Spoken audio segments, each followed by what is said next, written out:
नमस्कार दोस्तों, मैं हूं जिग्नेश परमार और आप सबका स्वागत करता हूं मेरे निवेश ज्ञान में। तो आज इस वीडियो में हम जानकारी लेने वाले हैं आईसीआईसीआई प्रूडेंशियल म्यूचुअल फंड्स के द्वारा लॉन्च किए गए अपने नए NFO ICICI prudential housing opportunities fund के बारे में। ये एनएफओ ओपन हुआ है 28 मार्च 2022 को और क्लोज होने वाला है 11 अप्रैल 2022 को। तो हमेशा की तरह इस एनएफओ की जानकारी अच्छे से समझने के लिए इस वीडियो को अंत तक देखें। अगर ये वीडियो पसंद आए तो इसे लाइक करें, कमेंट करें, शेयर करें और अगर अभी तक आपने इस चैनल को सब्सक्राइब नहीं किया है तो जल्द से जल्द सब्सक्राइब करें। तो ये शुरू करते हैं ICICI prudential housing opportunities fund के बारे में। दोस्तों, हमारी बेसिक ज़रूरत है रोटी, कपड़ा और मकान। मतलब बाकी कुछ चीज़ें चाहिए ना चाहिए, इन तीन चीज़ों के बिना किसी भी इंसान को सर्वाइव करना बहुत ही मुश्किल होता है। जिसमें से एक है मकान, यानी कि घर। पूरी दुनिया में हर इंसान ऐसा चाहता है कि मेरे पास खुद का एक घर हो, चाहे छोटा हो या बड़ा हो, लेकिन खुद का एक घर हो। और इसीलिए जैसे जैसे पूरी दुनिया भर की पॉपुलेशन बढ़ रही है, मकान यानी कि घर की ज़रूरत भी बढ़ रही है। और घर के साथ साथ उसके साथ जुड़ी हुई बहुत सारी चीज़ों की भी ज़रूरतें बढ़ रही हैं। तो अगर हम एक इन्वेस्टर की तरह सोचें तो क्यों हाउसिंग सेक्टर में इन्वेस्टमेंट के लिए अच्छी अपॉर्चुनिटी है। भारत में रियल एस्टेट सेक्टर सन 2023 तक करीब $1 ट्रिलियन तक पहुंचने की संभावना है। और अर्बनाइजेशन की वजह से अर्बन में यानी कि शहरों में रहने वाले भारतीयों की संख्या भी बढ़ रही है और वो करीब सन 2025 तक 525 मिलियन एंड 2036 तक करीब 600 मिलियन तक होने की पूरी संभावना है। तो जैसे जैसे अर्बन यानी कि शहरों में पॉपुलेशन बढ़ेगी, घरों की रिक्वायरमेंट भी बढ़ेगी। और गवर्नमेंट की तरफ से भी काफ़ी अच्छा इनिशिएटिव लिया गया है हाउसिंग सेक्टर को ग्रोथ करने के लिए, जैसे कि प्रधानमंत्री आवास योजना। तो पीएम आवास योजना का कैपेक्स 2022 तक करीब 5.5 ट्रिलियन तक था, जो कि 2023 तक 35% से बढ़कर करीब 7.5 ट्रिलियन तक हो सकता है। और साथ ही में सरकार ने township and settlement development project में 100% एफडीआई यानी कि फॉरेन डायरेक्ट इन्वेस्टमेंट को परमिशन दे दी है। और इस तरह की ऐसी बहुत सारी वजह है जिसकी वजह से आने वाले समय में रियल एस्टेट सेक्टर काफ़ी अच्छा ग्रोथ कर सकता है और साथ में उसके इन्वेस्टर्स को भी काफ़ी अच्छा मुनाफा कमा के दे सकता है। तो दोस्तों, एक घर बनाने के लिए क्या चाहिए? घर बनाने के लिए सिर्फ ईंटें, सीमेंट, रेती, सरिया, सिर्फ इतना ही नहीं चाहिए। लेकिन आपको अपने घर में जो भी चीज़ दिख रही है वो सारी की सारी चीज़ें घर बनाने के लिए ज़रूरी है, जैसे कि cement, steel, bank and housing finance companies, paints, consumer electronics, power, flooring वगैरह वगैरह। तो मतलब हाउसिंग यानी कि रियल एस्टेट सेक्टर का ग्रोथ हो रहा है तो इन सारी चीज़ों की रिक्वायरमेंट में भी बढ़ोतरी होती है। तो इसीलिए आईसीआईसीआई प्रूडेंशियल म्यूचुअल फंड्स ने अपना नया एनएफओ लॉन्च किया है, ICICI prudential housing opportunities fund, जो कि एक ओपन एंडेड इक्विटी प्रकार की स्कीम है जो कि इन्वेस्टमेंट करने वाली है हाउसिंग थीम में।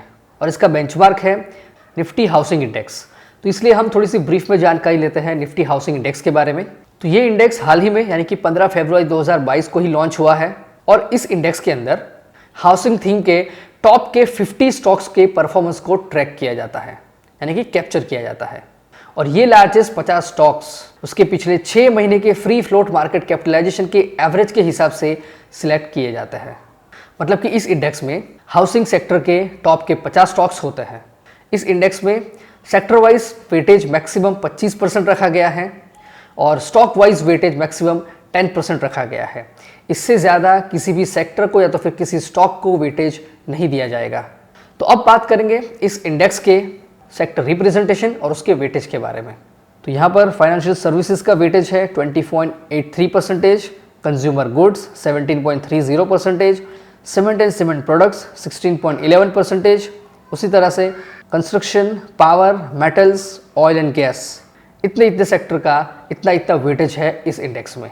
तो अब हम बात करेंगे इस इंडेक्स के टॉप 10 स्टॉक्स और उसका इस इंडेक्स में वेटेज के बारे में, जिसमें सबसे पहली कंपनी है लार्सन एंड टर्बो लिमिटेड, जिसका वेटेज है 9.92%। फिर है एशियन पेंट्स लिमिटेड 8.70%। फिर है HDFC bank limited 6.64%, ICICI banks limited 5.59%। उसी तरह से है Tata steels, UltraTech cement, housing development finance corporation, Adani green energy and TPC limited, Grasim industries limited. तो ये थे इस इंडेक्स के टॉप 10 स्टॉक्स और इसी तरह के टोटल 50 स्टॉक्स का परफॉर्मेंस इस इंडेक्स में कैप्चर किया जाता है। अब बात करेंगे इस इंडेक्स के रिटर्न की भी। तो इस इंडेक्स की बेस डेट है 1 अप्रैल 2005 और उसी तरह से इसका 1 साल का टोटल रिटर्न है 39.40%, 5 साल का रिटर्न है 17% और सिंस इंसेप्शन यानी कि 18 साल का रिटर्न है 14.48%। तो अगर आप भी इस NFO में इन्वेस्टमेंट करते हैं तो आपको भी कुछ इसी प्रकार के स्टॉक्स में इन्वेस्टमेंट करने का मौका मिल सकता है और कुछ इसी प्रकार का रिटर्न मिलने की पूरी संभावना है। और ये है निफ्टी हाउसिंग इंडेक्स के रिटर्न्स का ग्राफिकल रिप्रेजेंटेशन। अब बात करेंगे इस NFO के पोर्टफोलियो फीचर्स के बारे में। जो टाइप ऑफ स्कीम है ये ओपन एंड इक्विटी स्कीम है जो हाउसिंग थीम को फॉलो करने वाली है। यहाँ पर डायरेक्ट एंड रेगुलर दोनों ही प्लान्स अवेलेबल है और ऑप्शंस में ग्रोथ एंड डिविडेंड, डिविडेंड में भी डिविडेंड री investment and dividend pay out दोनों ही प्लान एंड दोनों ही ऑप्शंस अवेलेबल है। मिनिमम एप्लीकेशन अमाउंट है 5,000 रुपये और 1 रुपये के मल्टीपल्स में और मिनिमम एडिशनल एप्लीकेशन अमाउंट है 1,000 रुपये और 1 रुपये के मल्टीपल्स में। यहाँ पर आप कोई भी अमाउंट का रिडम्पशन कर सकते हैं। एंट्री लोड नॉट एप्लीकेबल है और एग्जिट लोड की बात करें, यूनिट अलॉटमेंट के 1 महीने पहले आप कुछ भी रिडम्पशन या स्विच करते हैं तो 1% एग्जिट लोड एप्लीकेबल है और 1 साल के बाद कोई भी एग्जिट लोड एप्लीकेबल नहीं है। फंड मैनेजर है mister Shankar Naren and mister Anand Sharma. Benchmark index है Nifty housing total return index और यहाँ पर SIP, SWP, STP सारी फैसिलिटीज़ अवेलेबल है। यहाँ पर आप मिनिमम 100 रुपये के हिसाब से SIP शुरू कर सकते हैं। इस स्कीम में कोई भी लॉक इन पीरियड नहीं है और स्कीम का रिस्कोमीटर है वेरी हाई, मतलब कि आपको लंबे समय के लिए ही इस स्कीम के अंदर इन्वेस्टमेंट करना चाहिए। अगर आपको इस NFO में इन्वेस्टमेंट करना है तो आप इस AMC के जरिए इस NFO में इन्वेस्टमेंट कर सकते हैं या तो फिर किसी भी MF certified mutual fund distributor की हेल्प से आप इस NFO में इन्वेस्टमेंट कर सकते हैं। लेकिन इस NFO में इन्वेस्टमेंट करने से पहले एक बार अपने पर्सनल फाइनेंशियल एडवाइजर की हेल्प ज़रूर लें। तो दोस्तों ये थी सारी जानकारी ICICI prudential housing opportunities fund के बारे में। अगर आपको ये वीडियो पसंद आया है इसे लाइक करें, कमेंट करें, शेयर करें और अगर अभी तक आपने इस चैनल को सब्सक्राइब नहीं किया है तो जल्द से सब्सक्राइब कर ले ताकि ऐसी और भी जानकारी आप तक जल्द से जल्द पहुंच सके। तो मैं जिग्नेश परमार अब आपसे विदा लेता हूं। मिलते हैं अगले वीडियो में ऐसी महत्वपूर्ण जानकारी के साथ। जय हिंद, जय भारत।